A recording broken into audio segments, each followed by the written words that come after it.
नमस्कार। आज की कहानी समय रहते अपना असली घर बना लो।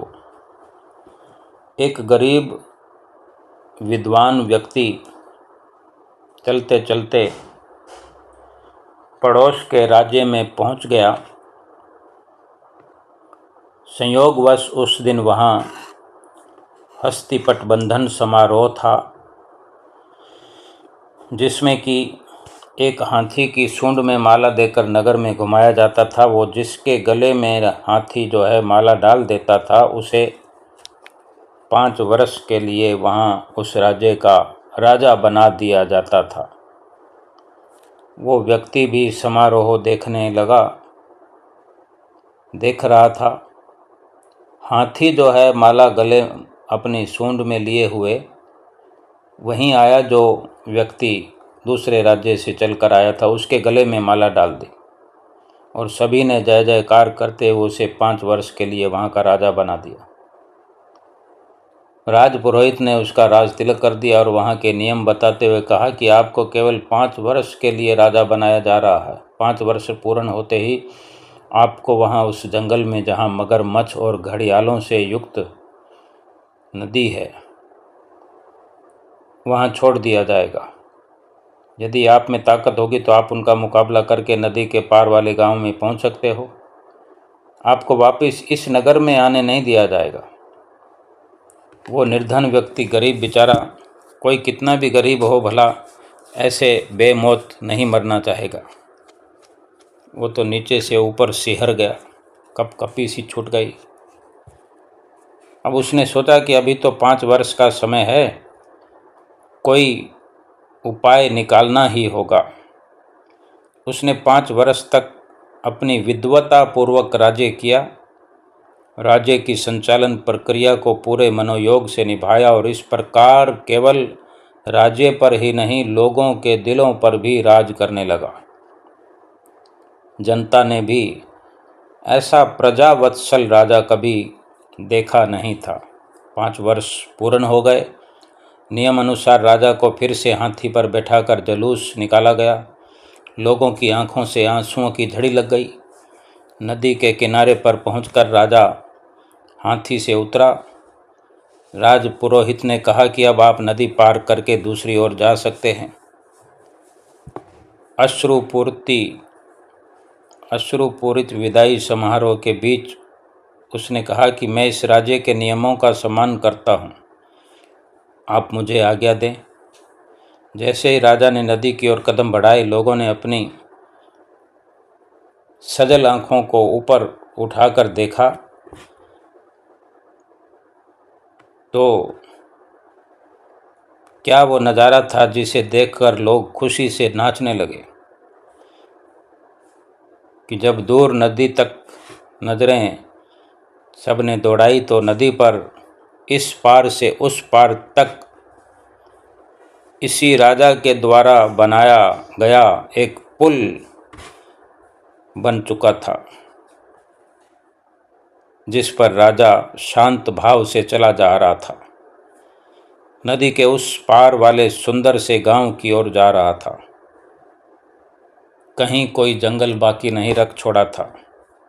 चारों तरफ हरियाली, बाग बगीचे।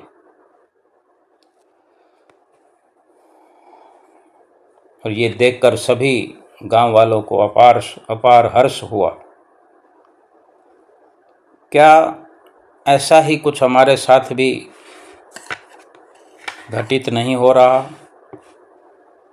कि हमें भी तो एक निश्चित समय के लिए श्वासों की अनमोल पूंजी देकर इस अनमोल जीवन की बागडोर सौंपी गई है। समय पूरा होते होते ही हमें ये राज्य ये जीवन ये शरीर छोड़ करके उस परलोक में जाना है, जहाँ से हमें फिर से इस राज्य में आने की आज्ञा नहीं होगी। यदि हमने धर्म और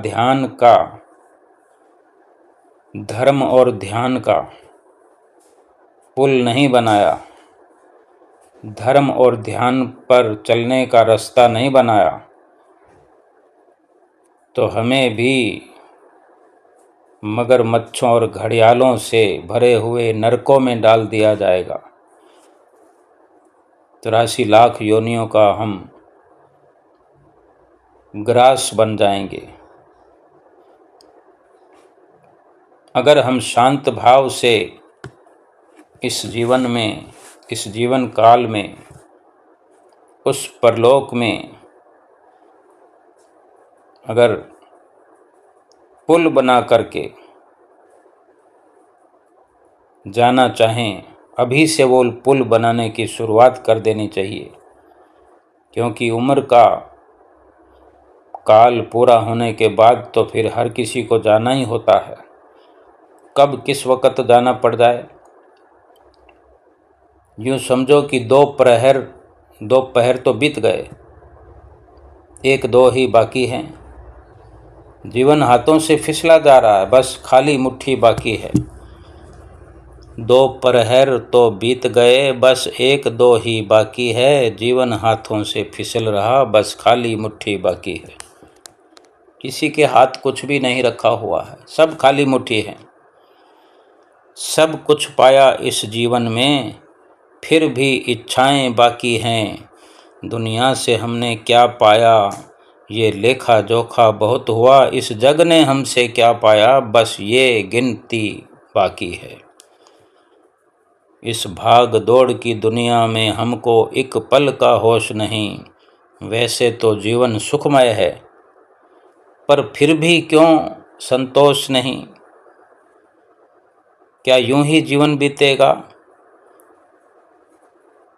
क्या यूं ही जीवन बीतेगा, क्या यूं ही सांसें बंद होंगी।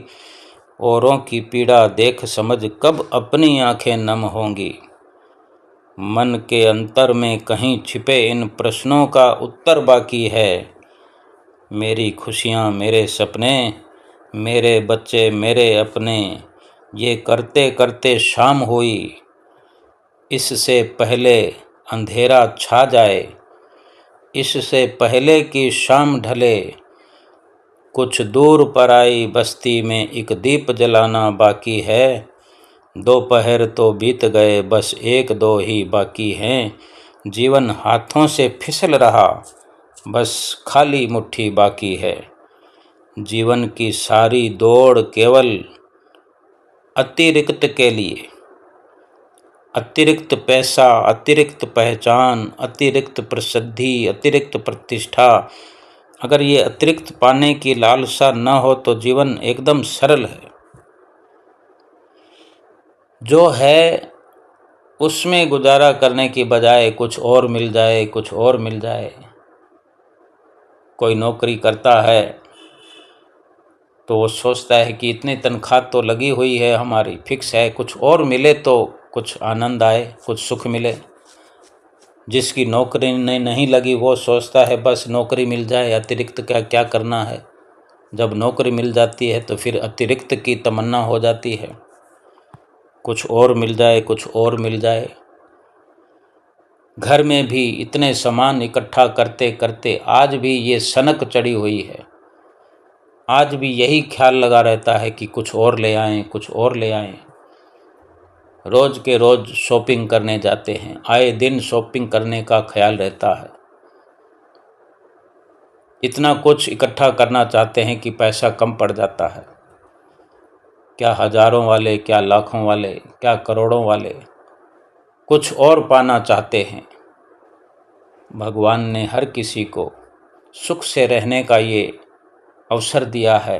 क्यों ना जो हमारे पास है उसी को पर्याप्त समझ करके, भगवान का दिया हुआ आशीर्वाद समझ करके खुशी खुशी जीवन व्यतीत करें और अपने परलोक का कोई सामान बनाएं।